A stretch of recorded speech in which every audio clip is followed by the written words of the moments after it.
Hello, everyone. First of all, allow me to thank Dr. Taleb Rifai and the entire ITIC team for the opportunity to present to you the investment possibilities in Bulgaria.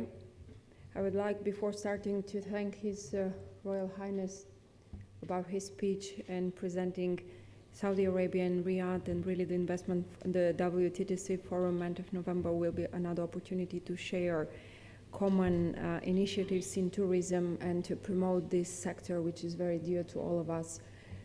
Regarding Bulgaria, it's really a beautiful country, jewelry in the Eastern Europe, and very important gateway due to our geographical position.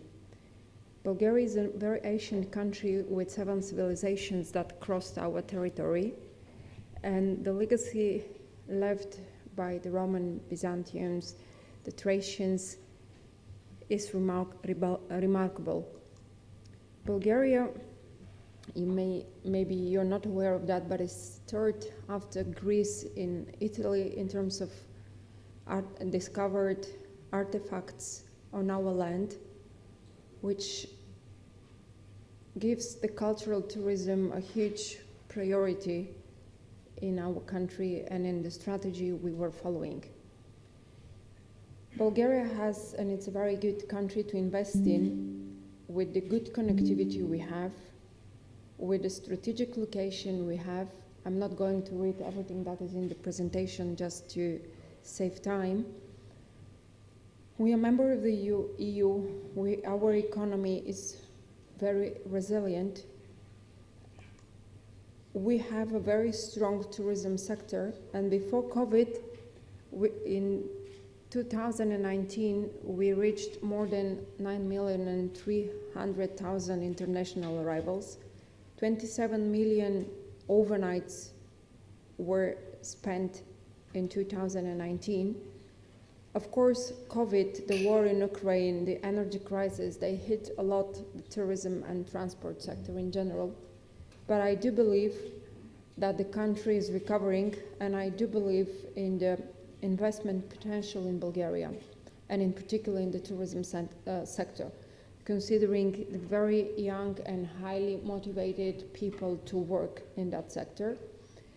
Bulgarian GDP is above the EU average, and the forecast of the GDP growth is to grow with 4 to 5% until 2025. The unemployment rate in Bulgaria before COVID was 4.2%, and it's expected to reach around 6.3% in the year of 25, which again will be below the EU average.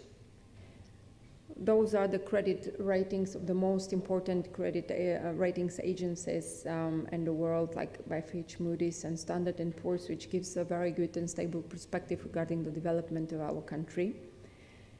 The macroeconomic indicators that I have shared with you regarding the GDP, the unemployment rates, and also something very important, Bulgaria aims to join the Eurozone on the 1st of January 24, as since 10th of July 2020, we've joined already the ERM2, which will additionally give a very good financial and stability and perspective regarding the stability of investments and the protection of the investments, which is very important for everyone who would like to invest its money within the projects in Bulgaria. Of course, like every country in the world, and in particular in the European Union, we are suffering of a high inflation. The inflation that we currently face in the country is approximately 17%, as we expect to be to reach 12.2 and to go lower, of course, following all the measures that the European Union is taken. And we all expect, with the measures that are taken by the government and voted in Parliament, to support the private sector, including all the individuals. This will help us to go through all the challenges that we all face currently, and in particular, as I said, related to the energy crisis due to the war in Ukraine that started in February by Russia. We have very favorable tax regimes in Bulgaria, 10% flat corporate tax and 10% income tax, as well as when we talk about investments in our Investment Promotion Act, we are giving incentives to investors who are creating more than 100 jobs and investing more than 50 million in different sectors in the country. The investors that do that, they are not paying taxes for the 5 years after the investment is made, as well as the social securities to the workers. So we try to support the investors that are coming in the country also by giving one-stop shop services and to reduce the administrative burdens to each investor. You know, for everyone who spends money, time is crucial. And to sum up, Bulgaria offers stability, educated and skilled workforce, easy market access, reduced costs and risks, and of course, as I said, government incentives. Tourism, as I mentioned before, is a priority to our country, and for me, having the honor to be the first Minister of Tourism, as before 2014, tourism sector was part of the Ministry of Energy, Economy and Tourism. It was just a department. So I had the honor and the responsibility to found and set up a new ministry from scratch in 2014. And for the 6.5 years since I was a minister, we managed to increase the tourism from with 34% and the income from tourism with 31%, reaching 8 billion. Which is approximately 8 billion direct income from tourism, which is approximately 8% from the GDP, and 12% when we include the indirect income that we receive from tourism. So the potential we have in the sector is really huge. Bulgaria is a safe tourism destination, keeping all the safety and healthy measures. And we have diversity of all kinds of tourism products, not only for summer and winter tourism, but as I said, culture, spa and wellness. Bulgaria has more than 1,600 hot water natural springs on our whole territory, and only 10% of them are well developed and used. So the potential is that sector is huge, considering the new trends when we talk about eco-friendly tourism, when we are more into organizing rehabilitation procedures related to keep our health, considering what we have experienced with COVID, when we are towards the more quality of our experience as visitors, more digitalization used regarding the marketing. I think this is really good to be considered. I will go through the Bulgarian as a summer destination. We have a beautiful coastline with approximately more than 378 kilometers, 70 very good beaches, and 236 actually in total small beaches. Some of them are really virgin. They are not touched by the humans. You can really experience the nature with this and have a different, as I said, experience when we talk about summer tourism, not the mass one that usually we used to see when we talk about resorts. The top summer destinations in Bulgaria, we've been in Sunny Beach with Dr. Taleb Rifai and the ITIC team in 2019 it was in May, and I do hope we will have the opportunity to go back there again. Next to Sunny Beach Resort is Nesebur, which is a UNESCO city. Actually, Bulgaria has 11 sites in UNESCO. As I said, our country is very rich of culture. The other summer destinations are Albena, Golden Sand, Saint Constantine and Helena. And talking about that, I should say that there are very big Bulgarian and stable companies that are looking for partnership to invest together and to expand their portfolio in the hotels they own. For example, there is a very big company I work with as a lawyer that is owning 7 hotels. 5 of them are along the Bulgarian coast. They own also, and they have projects for another 5 hotels in Tanzania and 1 in St. Lucia, a company with more than 300 million euros as planned project and willing to expand. So whoever is interested to invest, I think it will be a very good opportunity to do that. Also talking about the upcoming winter, Bulgaria offer a variety of winter tourism in our best winter resorts. One of them, Bansko, will host again the Ski World Cup for women, which really has great conditions for that. Spa and wellness, as I mentioned, not to lose time, one of the hottest springs geyser, I should say, is just 45 kilometers away from Sofia, the capital of our country, 106 degrees in Separeva Banja, which really makes it unique and special. The other hot springs we have along the entire territory of the country, and this could be a very good combination also for summer and winter, because they are located all over the country, as at the Black Sea coast, as well as in the mountains, and with the very good cuisine we offer, it could create really a unique and different experience for the visitors, and of course will give an opportunity for the investors to invest and have a good return on their money. Those are one of the most famous resorts when we talk about spa and wellness in the country: Velingrad, Sandanski, Separeva Banja, and Hisaria.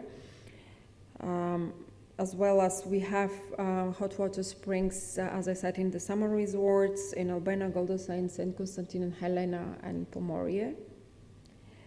So that's it, very short and brief. I tried to be. Thank you very much for your attention. And if you have any questions, I am honored to answer. Thank you.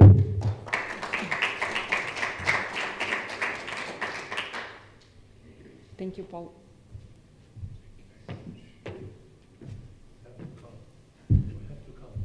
Thank you, Nikki. In the interest of time, I'm advised that we will not be going into talk about Tanzania and St. Lucia. However, we are privileged to again introduce Mr. Cuthbert Nkubi to come to the stage to tell us about the opportunities in Africa and also in the Côte d'Ivoire on the west coast. Cuthbert, may I invite you to take the stage, please.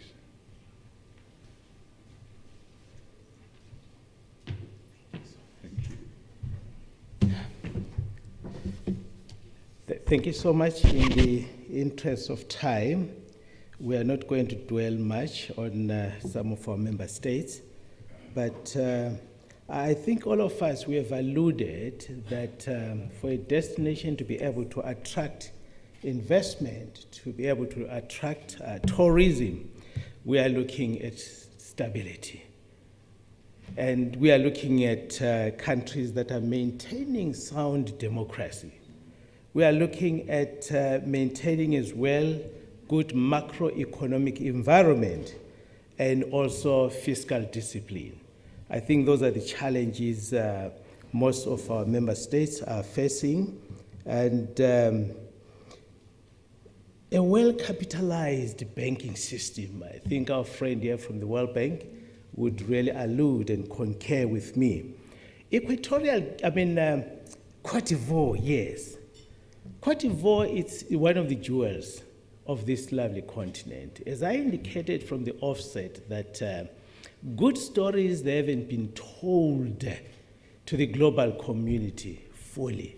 So we are here representing member states to try to see how best should we redress those misconceptions. As I still say, as my leader has always indicated, that Africa, if well positioned, it is a powerhouse of this world. And I believe that Africa will ultimately lead in terms of investment, and Africa will lead in terms of traffic flow towards our beautiful continent. And we have said we are not going to live in isolation. We are part of the global community. And therefore, it's essential that we acknowledge the fact that we need one another. As much as the saying goes that, look, we are in a global community. So that means all of us, we belong together. You always say, life began in Africa. I've been in Ethiopia a few weeks ago, which is a land of origins. They are saying that's where we all originated. And we are here to say it is time for us to take these great opportunities, to take these steps to say, how best can we leverage and how best can we identify those hanging fruits that needs to be explored. And I just want to appreciate once again the strides by the International Tourism and Investment Conference, the strides you have made to say, how do we identify hanging fruits? Bring them to the global community. Let's see how best can we share. Let's see how best can we leverage. How best can we work together? Hence, we are emphasizing that, please, Africa is open for business. And that's why Minister from Jamaica, Mr. Bartlett, when he is going to actually attract, the Afro-Caribbean community to get together, to say, colleagues, let us go back home. And I want to invite each and every one of us here, come, let us explore these opportunities. Cote d'Ivoire is one of the jewels of our continent, and with its stable environment as well. It has so much to offer, especially in the ecotourism. We have had an opportunity where we were afforded, to handle or to take care in our custody, massive land for investment, to develop airports, to develop infrastructure development in terms of tourism, to set up especially educational tourism and medical tourism. So these are the opportunities that prevail, and we would want to invite you once again to explore those great grand opportunities. They have done quite a lot in terms of infrastructure development. Few months ago, we were in Equatorial Guinea, a jewel as well. It's like a bride who has been adored for the groom. Everything is set up in terms of infrastructure development. All what they need us to come and join hands together and see what mechanisms can we actually do to explore those opportunities that prevail. Africa is ready, and Africa is inviting each and every one of us, from Ethiopia to Madagascar. There are quite a lot of opportunities. So let us join hands, let us explore. We'll actually be sharing as African Tourism Board some of these opportunities that we need to see if we could tap in as some of the hanging fruits that will assist us in developing a sustainable tourism and also in our recovery mechanisms. Let us come to Africa. And Africa is waiting for each and every one of us to come and enjoy and explore and see how best you can fit in the puzzle of saying, let us join hands with Africa. Let's dismantle the borders that has separated us as nations, as tourism boards, and let us work together. That's the only way. Tourism is all about happiness. Tourism is all about joining hands. Tourism is all about infrastructure development, putting up mechanisms that will assist us, especially as we are looking at developing our sector in terms of conferences and also in terms of MICE and in terms of us getting things done. Africa is waiting for each one of us. Come, let us explore. We are inviting all of us as well, as we will actually be in Botswana a few weeks to come, to say, come and see for yourselves. Come and see what will be waiting for you in terms of tapping in the tourism market and its value chain. Thank you so much, ladies and gentlemen. We really appreciate. Let's keep on moving. Tourism is all about us joining hands, and it's all about smiles, and it's all about connecting to one another. As we are going to be parting from this investment summit, one thing we need to take home is to say, take your umbrella and come home. Come to Africa. Let's enjoy, let's laugh, let's play together. Let's enjoy what God has in store for us. We thank you so much.